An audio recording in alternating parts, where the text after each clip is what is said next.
अजब लड़की थी रहती थी बस ख्यालों में।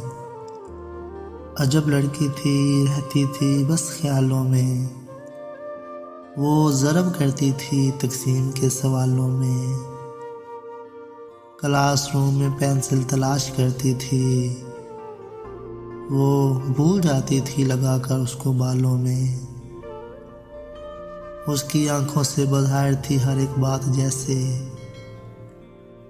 वो बंद रहती थी दिल के 1000 तालों में। वो प्यार छोटों से इज्जत बड़ों की करती थी। न मैं बच्चों में आ सका न उम्र वालों में। मोहसिन अगर अब भी हसीनों के चेहरे न पढ़े। मोहसिन अगर अब भी हसीनों के चेहरे न पढ़े। तो हमने सीखा क्या कॉलेज के 2 सालों में। क्लासरूम में पेंसिल तलाश करती थी। वो भूल जाती थी लगाकर उसको बालों में। अजब लड़की थी रहती थी बस ख्यालों में।